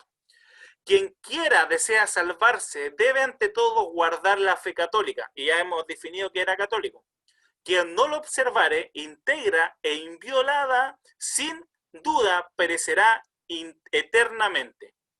Esta es la fe católica, que veneramos a un Dios en la Trinidad y a la Trinidad en unidad. Ni confundimos las personas ni separamos las sustancias, porque otra es la persona del Padre, otra la del Hijo y otra la del Espíritu Santo. Pero la divinidad del Padre y del Hijo y del Espíritu Santo es una. Es igual su gloria, es coeterna su majestad. ¿Cuál es el Padre? Tal es el Hijo, tal es el Espíritu Santo. Increado el Padre, increado el Hijo, increado el Espíritu Santo. Inmenso el Padre, inmenso el Hijo, inmenso el Espíritu Santo. Eterno el Padre, eterno el Hijo, eterno el Espíritu Santo. Y sin embargo, no son tres eternos, sino un solo eterno, como no son tres increados ni tres inmensos, sino un increado y un inmenso. Igualmente omnipotente el Padre, omnipotente el Hijo, omnipotente el Espíritu Santo. Y sin embargo, no son tres omnipotentes, sino un solo omnipotente. Como es Dios el Padre, es Dios el Hijo, es Dios el Espíritu Santo. Y sin embargo, no son tres dioses, sino un solo Dios. Como es el Señor el Padre, es Señor el Hijo, es Señor el Espíritu Santo. Y sin embargo, no son tres señores, sino un solo Señor. Porque así como la verdad cristiana nos obliga a confesar que cualquiera de las personas es singularmente Dios y Señor, así la religión católica nos prohíbe decir que son tres dioses o tres señores. Al Padre nadie lo hizo, ni lo creó ni lo engendró. El Hijo es solo del Padre, no hecho ni creado, sino engendrado. El Espíritu Santo es del Padre y del Hijo, no hecho ni creado ni engendrado, sino procedente de ellos. Por tanto, un Padre, no tres padres, un Hijo, no tres hijos, un Espíritu Santo, no tres Espíritus Santos. Y en esta Trinidad nada es primero o posterior, nada es mayor o menor, sino todas las tres personas son coeternas y coiguales las unas para con las otras. Así, para que la unidad en la Trinidad y la Trinidad de la unidad sea venerada por todo, como dije antes, quien quiera salvarse, por tanto, así debe creer de la Trinidad. Pero es necesario, para la eterna salvación, creer fielmente también en la encarnación de nuestro Señor Jesucristo. Y aquí la fe ortodoxa. Creer y confesar que nuestro Señor Jesucristo, Hijo de Dios, es Dios y hombre, es Dios de la sustancia del Padre, engendrado antes de los siglos, y es hombre de la sustancia de la Madre, nacido en el tiempo perfecto de Dios, hombre perfecto, con alma racional y carne humana, igual al Padre según la divinidad, menor que el Padre según la humanidad. Aunque Dios y hombre, Cristo no es dos, sino uno. Uno, no por conversión de la divinidad en carne, sino porque la humanidad fue asumida por Dios. Completamente uno, no por mezcla de sustancias, sino por unidad de la persona. Porque como el alma racional y la carne son un hombre, así Dios y hombre son un Cristo, que padeció por nuestra salud, descendió a los infiernos, al tercer día resucitó de entre los muertos, ascendió a los cielos y está sentada a la derecha de Dios Padre Omnipotente.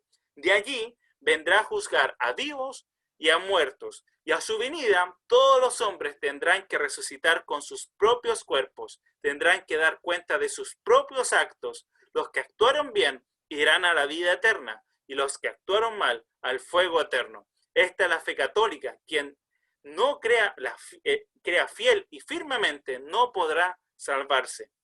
Amén. Ese es el credo de Atanasio. Ahora vamos a los tiempos de la Reforma, en el siglo XVI. Y aquí quise colocar 4 confesiones de la Reforma. La primera, la confesión de Augsburg, que tiene que ver con Martín Lutero, del luteranismo. La confesión belga de los Países Bajos, y de la confesión belga, aquí está ligada el catecismo de Heidelberg. Y finalmente los 39 artículos que tienen que ver con la iglesia anglicana, que ya se empezó a confeccionar en el año 1553, pero se termina ya en el año 1563. Ahora, la confesión de Augsburgo, la confesión de Augsburgo, en latín, Confessio Augustana, es una obra que contiene la primera exposición oficial de los principios del luteranismo, redactados en 1530 por Philipp Melanchthon, para ser presentada en la Dieta de Augsburgo ante la presencia del emperador Carlos V. Este credo o esta confesión están divididas en varios artículos. De hecho, está dividida en 28 artículos que es la confesión básica del luteranismo. Ellos dicen de Dios, lo primero, en primer lugar, se enseña que sostiene unánimemente, de acuerdo con el decreto del Concilio de Nicea, que ya hemos visto, que hay una sola sustancia divina, la que se llama Dios, y verdaderamente es Dios. Sin embargo, hay tres personas en la misma esencia divina, igualmente poderosas y eternas: Dios Padre, Dios Hijo, Dios Espíritu Santo. Todas las tres son una esencia divina, eterna, sin división, sin fin, sin inmenso poder, sabiduría de inmenso poder, sabiduría y bondad, un creador y un conservador de todas las cosas visibles e invisibles. Con la palabra persona no se entiende una parte ni una cualidad en otro, sitio que subsiste por sí mismo, tal como los padres han empleado la palabra en esta materia. Por lo tanto, se rechazan todas las herejías contrarias a este artículo, tales como las de los maniqueos, que eran agnósticos, que afirmaron dos dioses, uno malo y uno bueno. También de los valentinianos, también que eran agnósticos, los arrianos, los eunomianos, los maometanos y todos sus similares. También la sostienen que también la de los samotanenses, antiguos y modernos, que sostienen que hay una persona y que aseveran sofísticamente que las otras dos, el Verbo y el Espíritu Santo, no son necesariamente personas distintas, sino que el Verbo significa la palabra externa o voz, y el Espíritu Santo es una energía engendrada de los seres creados. Entonces, aparte de confesar lo que creen, sino también condenan todas las herejías, y aquí aparecen más herejías ya en el tiempo de la Reforma. La confesión belga. Cuando estuve haciendo esto, me sorprendió lo extensa y muy buena que es la confesión belga, también llamada la confesión de la Iglesia Reformada de los Países Bajos. Son 37 artículos. La confesión belga o confesión bélgica es un texto histórico escrito en 1561 y está considerado una de las más antiguas confesiones del tiempo de la Reforma Protestante. Por lo tanto, tiene un valor histórico muy grande. El autor del documento fue Guido de Bresse, un predicador que murió en 1567 siendo considerado un mártir. Recordemos que en la Reforma Protestante el contexto era volver a las Sagradas Escrituras. En la noche del 1 y 2 de noviembre de 1561 fue arrojado el texto de esta confesión junto con una carta del rey Felipe II, encima del muro del castillo de Tournai. No es seguro si el rey llegó a leer la carta y la confesión, pero esta confesión fue escrita en francés y la traducción al holandés tuvo en el año 1562. ¿Qué dice de Dios? Nosotros creemos con el corazón y confesamos con la boca que hay un ser espiritual único y simple, al que llamamos Dios, eterno, incomprensible, invisible, inmutable, infinito, todopoderoso, perfectamente sabio, justo, bueno y fuente superabundante de todos los bienes. El artículo 8, y aquí habla específicamente de la Trinidad.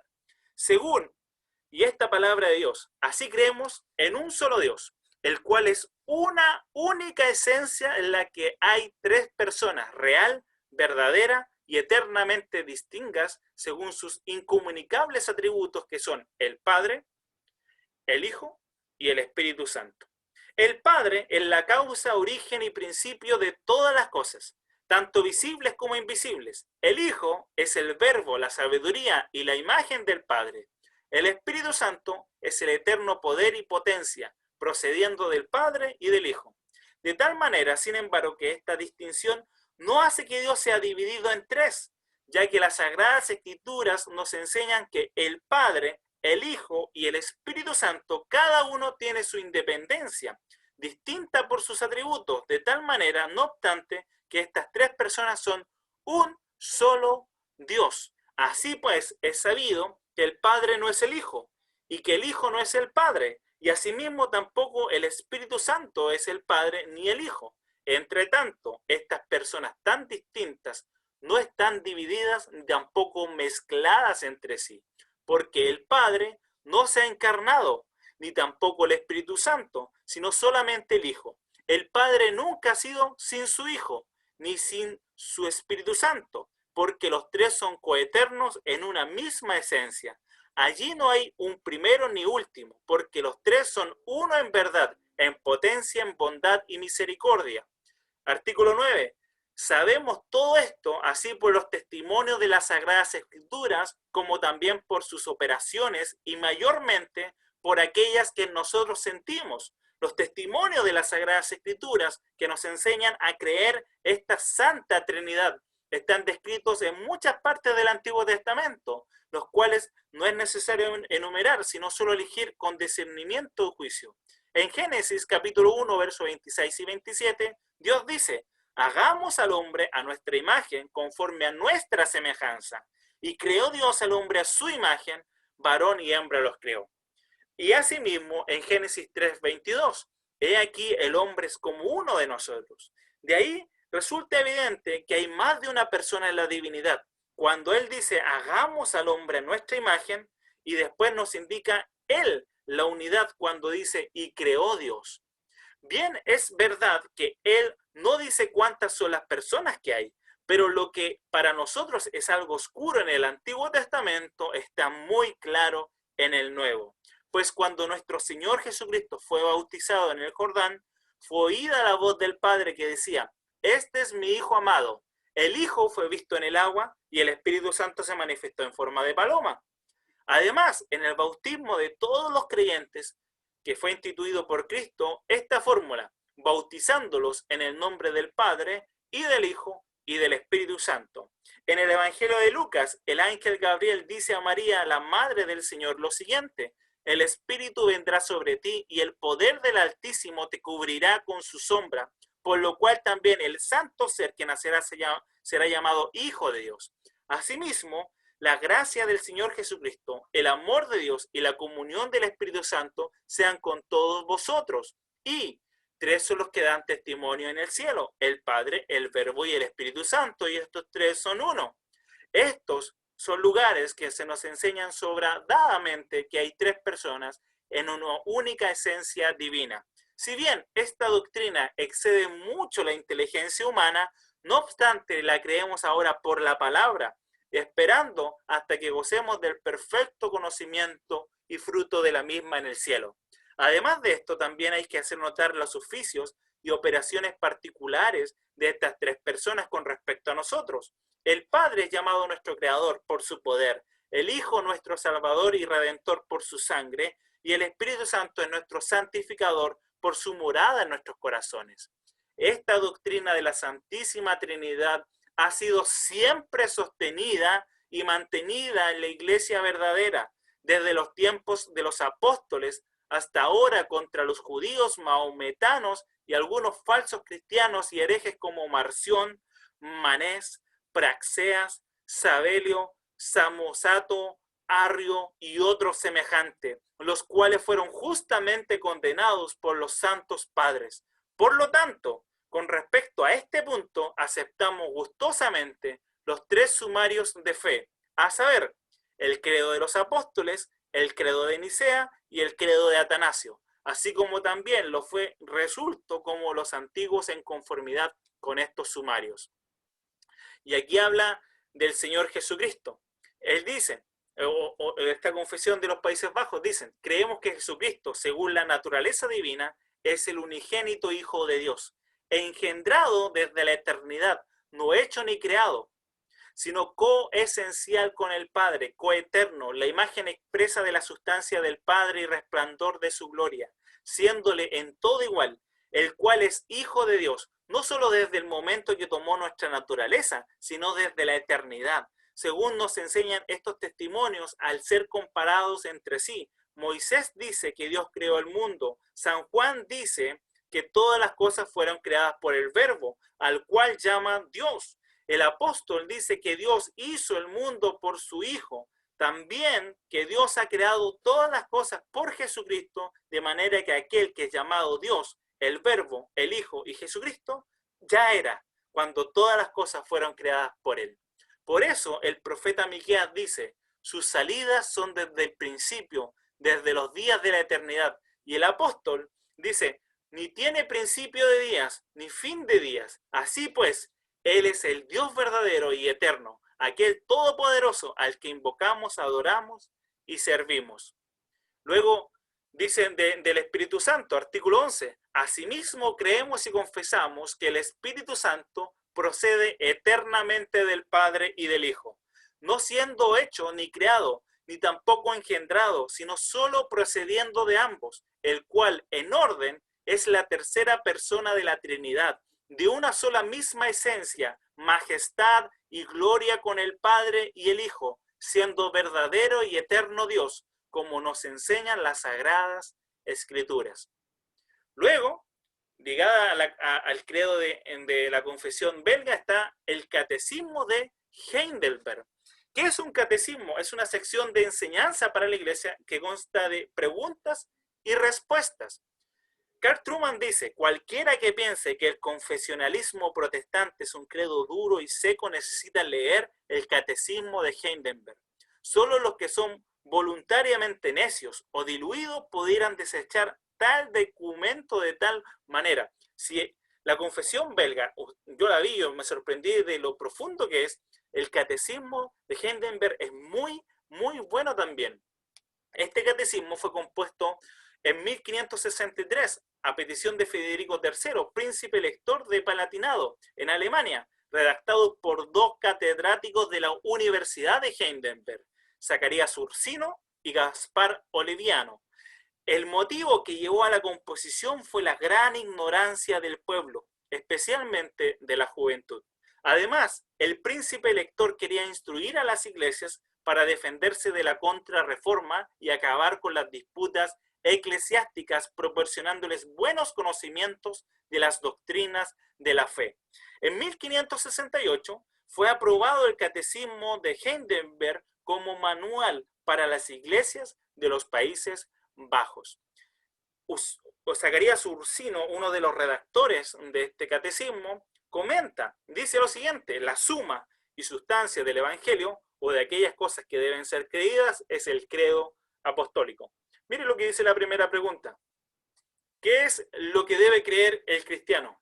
Y aquí sostiene que el contenido de todo el Santo Evangelio está contenido en el credo apostólico, que expresa artículos de fe universal infalible de todos los cristianos. Y aquí dice, ¿pero qué dice estos artículos del credo apostólico? Y aquí citan al credo apostólico, tal cual como lo hemos visto anteriormente. Pero aquí la pregunta 24 dice, ¿y cuántas partes se divide este artículo?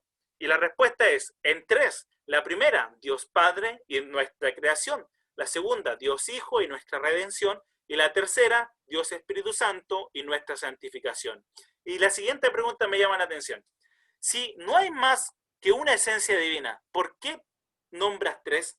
Padre, Hijo y Espíritu Santo. La respuesta, porque Dios se manifestó así en su palabra, de manera que estas tres personas son el único, verdadero y eterno Dios. De Dios el Padre, ¿qué crees cuando dice Dios Padre Todopoderoso, Creador del cielo y la tierra? Creo en el Padre de nuestro Señor Jesucristo, quien de la nada creó el cielo y la tierra, con todo lo que en ellos hay, sustentándolo y gobernándolo todo por su eterno consejo y providencia. Es mi Dios y mi Padre por amor de su Hijo Jesucristo. En Él confío, de tal manera que no dudo de que me proveerá de todo lo necesario para mi alma y mi cuerpo.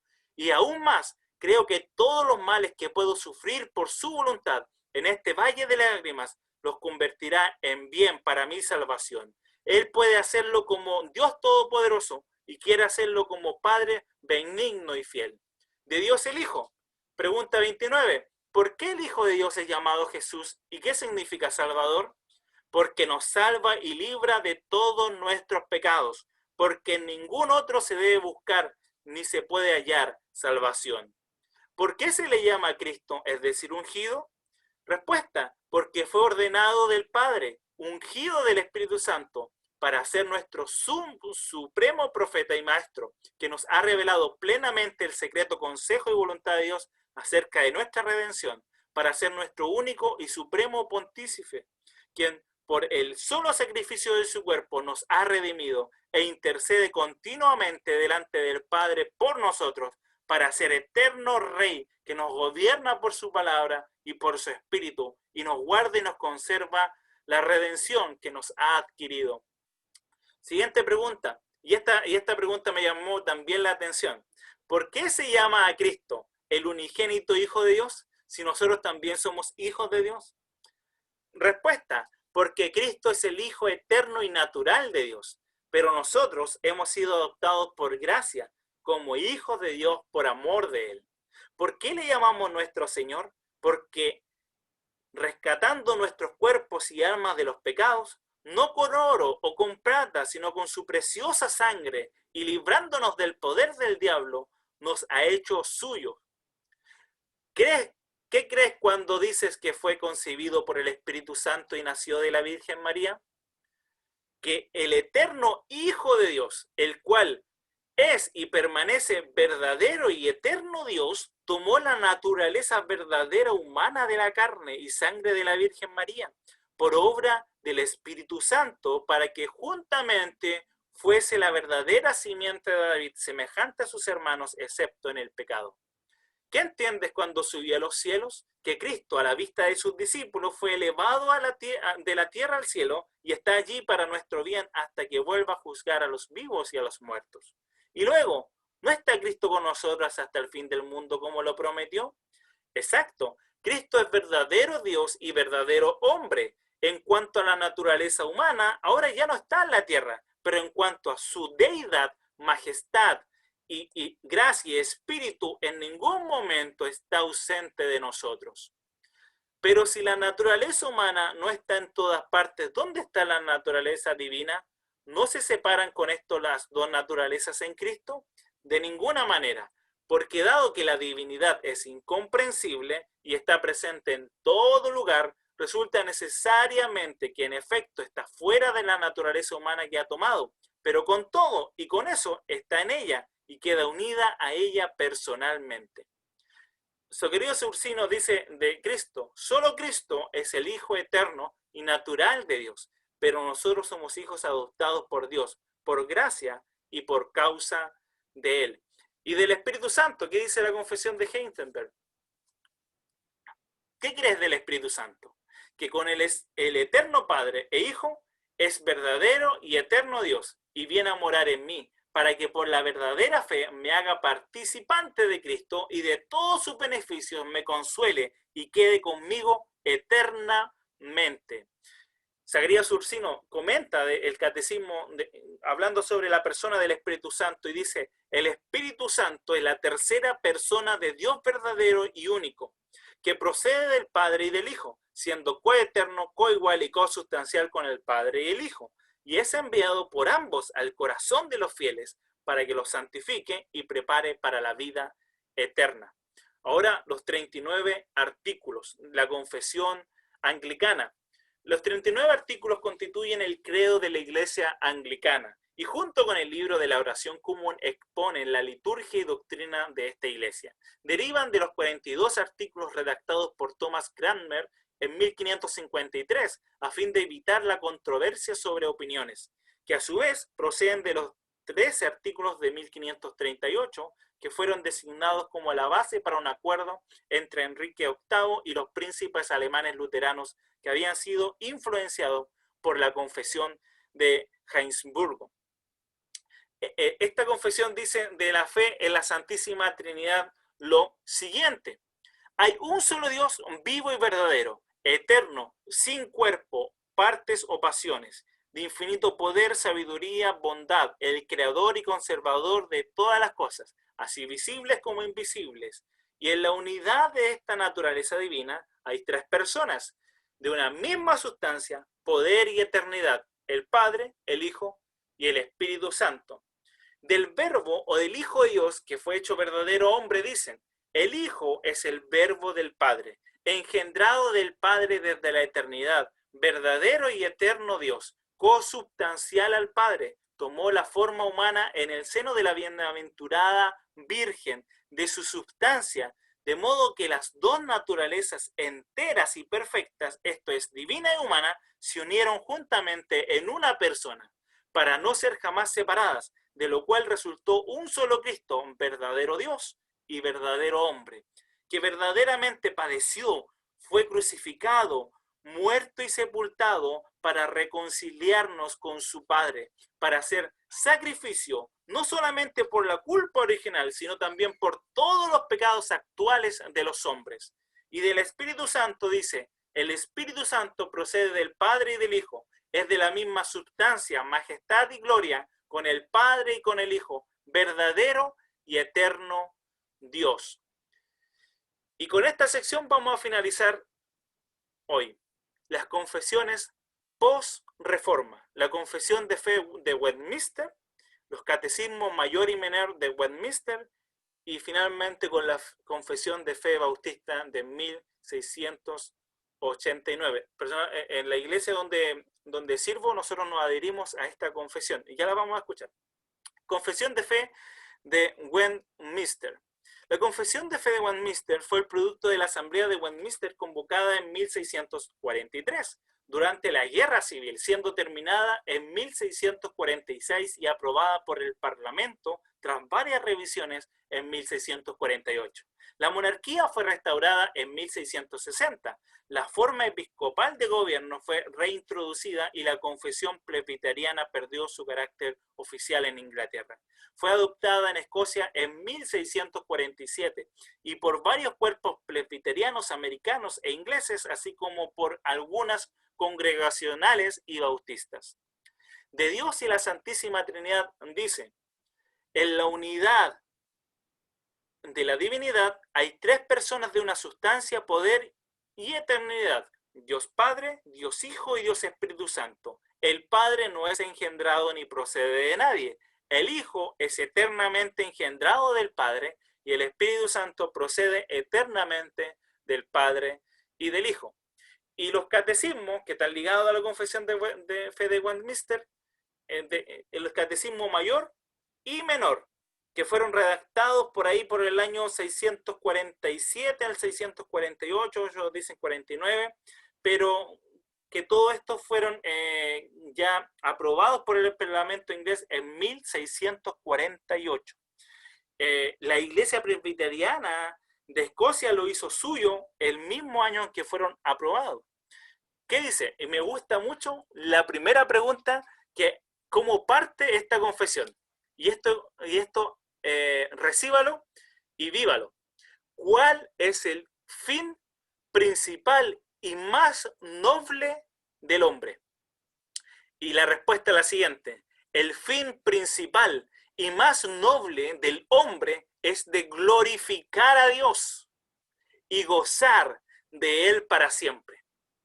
¡Wow! ¡Qué respuesta! Y eso es lo que aprendía la iglesia, porque la confesión es para enseñarlo domingo tras domingo y ellos lo aprendían de memoria y lo repetían a sus hijos, y esta era la respuesta que tenía la iglesia ante toda esta enseñanza. ¿Qué es Dios? Dios es un espíritu en sí mismo y por sí mismo infinito en su ser. Gloria, bienaventuranza y perfección, suficiente para todo, eterno, inmutable, incomprensible, omnipresente, todopoderoso, omnisciente, sabio y santo, justísimo, misericordioso, lleno de gracia, paciente y abundante en bondad y verdad. Hermanos, imagínense aprender esto de memoria. Ese era el objetivo de instruir a la iglesia. Y como estábamos diciendo, porque había una falencia en el conocimiento doctrinal. Ahora, en este tiempo, yo veo la misma falencia. Por eso necesitamos conocer a Dios. Y esto nos va a ayudar muchísimo. Ahora, cuando nos preguntan, ¿hay más de un Dios? No. No hay sino uno solo, el Dios vivo y verdadero. Pregunta número 9. ¿Cuántas personas hay en la divinidad?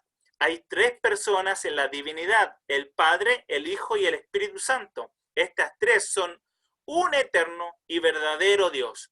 Las mismas en sustancia, iguales en poder y en gloria, aun cuando se distinguen por sus atributos personales. ¿Cuáles son los atributos personales de las 3 personas de la divinidad? Es propio del Padre haber engendrado al Hijo, y del Hijo ser engendrado del Padre, y del Espíritu Santo proceder del Padre y del Hijo. Eterno. ¿Cómo sabemos que el Hijo y el Espíritu Santo son Dios igual con el Padre? Las Escrituras manifiestan que el Hijo y el Espíritu Santo son Dios, iguales con el Padre, atribuyéndoles nombres, atributos, obras y culto, que solo son propios en Dios.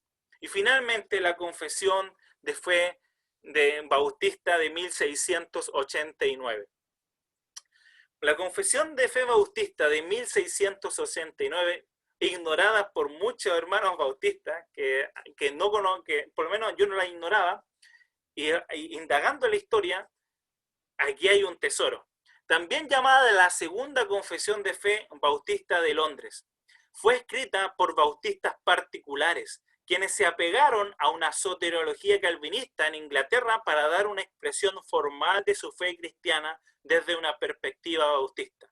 La confesión de fe de Westminster fue utilizada como la estructura básica de la segunda confesión de Londres, si bien con modificaciones. Algunas de estas modificaciones fueron obra de los que redactaron la confesión. Otras se adaptaron a partir de la Declaración de Saboya, publicada por los independientes en 1658, y de la primera confesión bautista de Londres de 1644. ¿Qué dice Charles Spurgeon? Porque Charles Spurgeon era un pastor bautista y él en el año 1800 enseñó esto a la iglesia que él pastoreaba, que era la catedral o el tabernáculo metropolitano. Bueno, también conocido como el príncipe de los predicadores, con muchos sermones. Él dice de este documento antiguo es un excelente resumen de aquellas cosas creídas entre nosotros. Aceptamos el mismo no como una regla autoritativa o como un código de fe, sino como una ayuda en la controversia, una confirmación en la fe y un medio de edificación en la justicia. En él los miembros de esta iglesia tendrán un pequeño resumen doctrinal y por medio de las pruebas bíblicas allí contenidas estarán preparados para dar una respuesta de la fe que hay en ellos. ¿Qué dice sobre la Trinidad? En este ser divino e infinito hay tres subsistencias: el Padre, el Verbo o Hijo y el Espíritu Santo, de una sustancia, un poder y una eternidad, teniendo cada uno toda la esencia divina, pero la esencia indivisa. El Padre no es de nadie, ni por generación ni por procesión. El Hijo es engendrado eternamente del Padre y el Espíritu Santo procede del Padre y del Hijo. Todos ellos son infinitos, sin principio y por tanto son un solo Dios. No ha de ser dividido en naturaleza y ser, sino distinguido por varias propiedades relativas, peculiares y relacionales personales. ¡Qué maravilla! Dicha doctrina de la Trinidad es el fundamento de nuestra comunión con Dios y nuestra consoladora dependencia de Él. ¡Wow! Ahora, escuchemos a Sam Waldron, y él hizo un comentario a la confesión bautista de fe de 1689. Mire lo que él dice sobre las confesiones de fe. I really think that the confessions can be helpful in so many different respects. I think the study of what you have in the Confessions of Faith, Westminster, Savoy, and in 1689, other major Reformation confessions of faith, are the repositories of centuries of debate over Christian doctrine. And in the case of these confessions, what you have behind them is the resolution of those debates and the careful and precise statement of the biblical truth on any number of subjects. People have to understand that behind almost every paragraph, I would say every paragraph of the Confession of Faith, there is a theological debate that has been resolved with, over decades and centuries of thought, and has been resolved through thousands and thousands and thousands of pages of careful exegesis and debate about the meaning of God's Word. And so what we have here is a repository of Christian truth. One of the reasons I think the confessions are so important is because they are the product of the gifts of Christ to the church. Jesus promised, it's there in Ephesians 4, it's applied in many other passages, that he give pastor teachers to the church. Now, he's been doing that for 2,000 years. What kind of idiots are we to ignore the pastor teachers that God has given to the church for 2,000 years and think that we're going to start up to interpreting the Bible without consulting the men that Christ has given to the church to teach the church the meaning of the Word of God? And that's a ridiculous idea. And so we need to take advantage of these confessions, not because of the infallible Word of God, of course they're not, but because they contain the careful and prolonged consideration and of pastor teachers that Christ has given to the church.